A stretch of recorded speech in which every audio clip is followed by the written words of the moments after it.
Last year, I came into an office building and I saw this here. You see my shoes on the left-hand side. That's not what I'm after, but the center of the picture. Do you want to venture a guess what this is?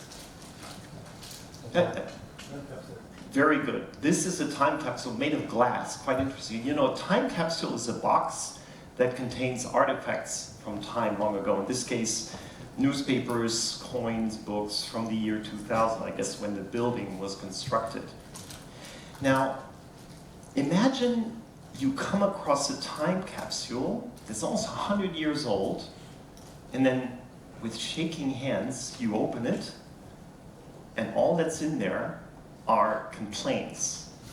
Complaints about people that are long dead. That's kind of how I felt when I discovered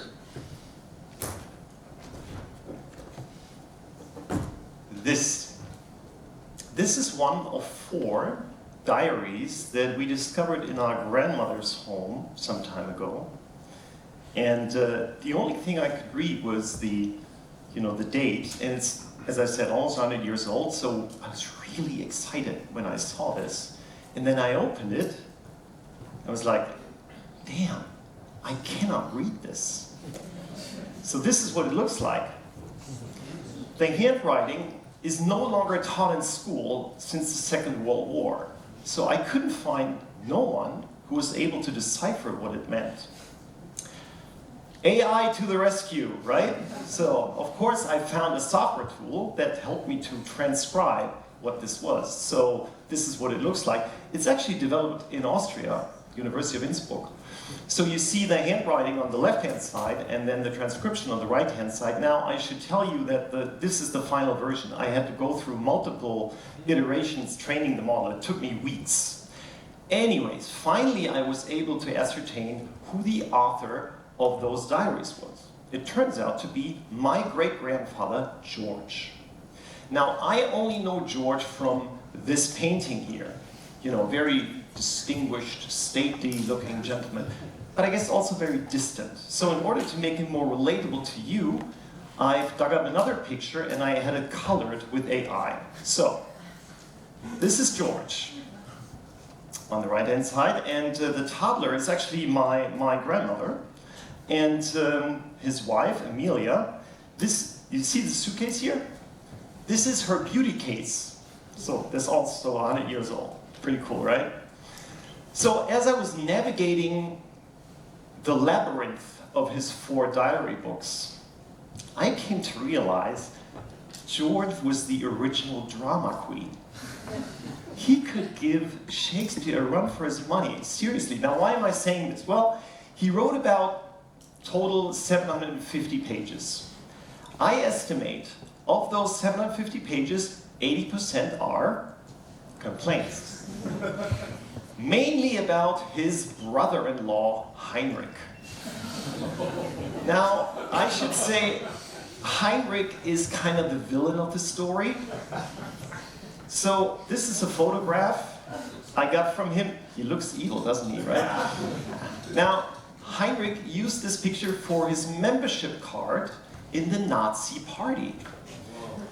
There you go. So he was member number 4,500,000 and something. So he was pretty late to the game.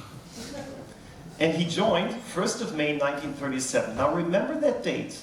It'll be of some significance later. So, what was the issue?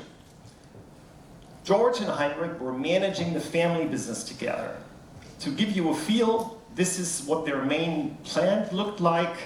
It's pretty big, you know, several thousand people worked there, and it was just one of several plants in Central Europe. Now let's take a look inside, because I dug up a picture of the exact manufacturing floor, and you see mechanical looms spreading almost to the horizon, right? So their specialty were heavy fabrics. And I brought you a picture of the product showroom, and you see miniatures of their top-selling products, because they sold tents. See on the left-hand side, right-hand side, those tents. That was their top-selling products.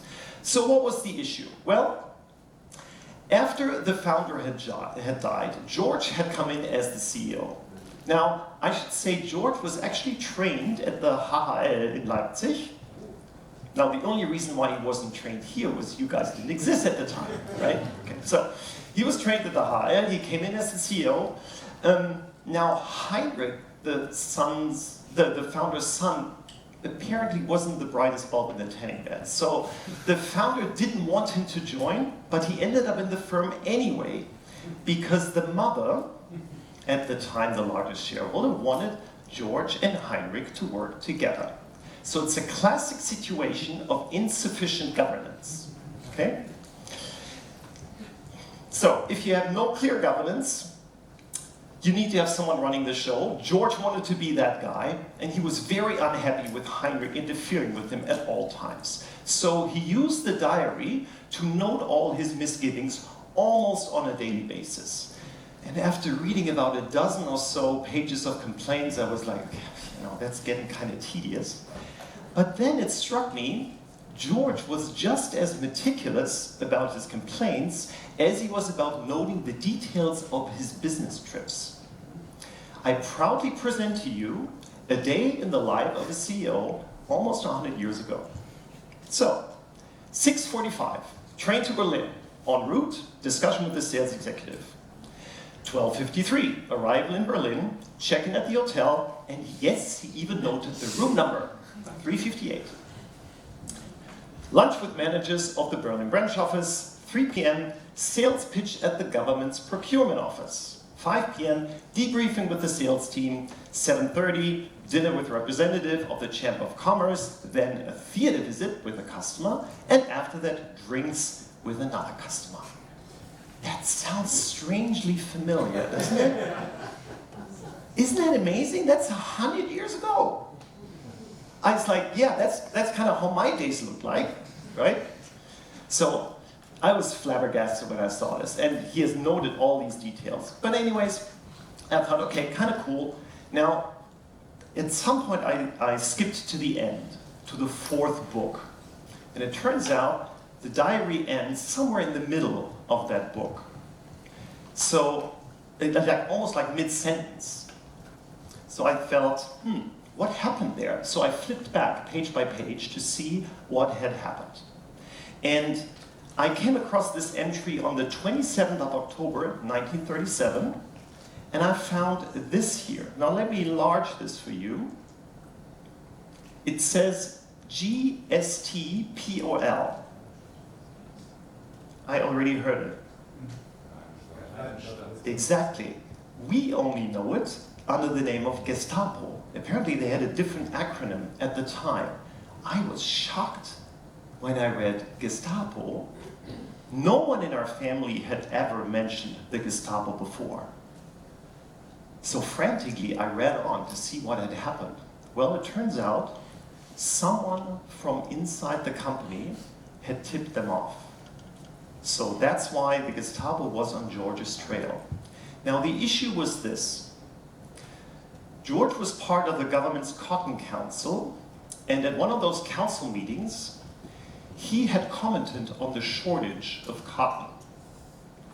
He said specifically, well, how come we spend all this cotton on government parades like this one in 1937 in Munich, whereas we lack cotton for people's most basic needs in other parts of the country. Now, the Gestapo saw this as disparaging comments against the regime. They came to his office, and the first thing they asked for was hand over your handwritten diaries. So they were informed about that as well. They took him in for questioning for 3 hours, but then, strangely enough, nothing happened for weeks, for months. Maybe because what George had said about the cotton shortage was factually correct, and as such, not a violation of the 1934 Treachery Act that the Nazis had come up with. So anyways, George had dodged this first bullet. But then the next attack came. He got a letter from his brother-in-law Heinrich saying that dark clouds had gathered above the company, and that Heinrich knew from the upper echelons of the Nazi party that George should resign immediately. But George would not have it. Instead, he sent his lawyer to the Nazis to figure out what was the issue this time. They came up with two things. First, and I quote, general unpopularity. Okay. Second, there are these foreign currency transactions your company did that look questionable. Obviously, that information also had come from inside the firm. George was actually quite happy to hear that, at least that's what he writes in the diary, because he felt everything was in order. He was pretty certain everything was fine. But then, on May 11th, 1938, his diary reads, "In the afternoon, I hear by chance that a foreign exchange inspector has been here again since yesterday morning, and 2 gentlemen since this morning." And then on the next day, the final day in the diary, it says, "It is an evil spirit that we have been given into the marriage that is extraordinarily depressing," referring to his brother-in-law, Heinrich, of course. Then the diary suddenly breaks off. George was arrested that day and imprisoned on a fabricated charge for almost a year. After that, he was a broken man, his health destroyed, and he never took to journaling again. It was only after the war that the charges were formally reversed. Now, what is the lesson here? I think if you are in a classic situation of unclear governance, especially in a family-type business, you either love it, I guess it's pretty clear with 80% complaints he did not love it, you change it, and there have been many attempts by George to address this, to change it, but ultimately unsuccessful ones, or you leave it. Now, George was complaining in writing about Heinrich for 10 years, but he never once considered exiting the family business. In the end, ignoring the risk from Heinrich ended up being just too risky for him. Now, you might say, there's no such risk today. But let's remember, there are many ways to destroy a manager's reputation. I mean, what's the equivalent today? You probably just put child pornography on his laptop and George would be done for, right? But I'm not going to leave you with this sad ending, because on the upside, his journaling legacy stuck. So in 1954, George gave my mother 50 Deutschmarks to journal for an entire year. And then in 1983, my grandmother, George's daughter, gave me 50 Deutschmarks to journal for our 3-week summer vacation. So you see shrinkflation at work, right? Full year, 3 weeks. And then incidentally, 2022, I gave 50 euros to my daughter to journal for a 12-day summer vacation. What's the second lesson here? I guess, let's just say our choice of diary design was not our strong suit here. Now, if you do a bit of journaling yourself, please raise your hand. So I do a lot of journaling. No journalists here? Ah, here we go. Good. So please, next time you sit down and journal, take a second and think about your great-grandchild who may be reading your diary 100 years from now. Thank you.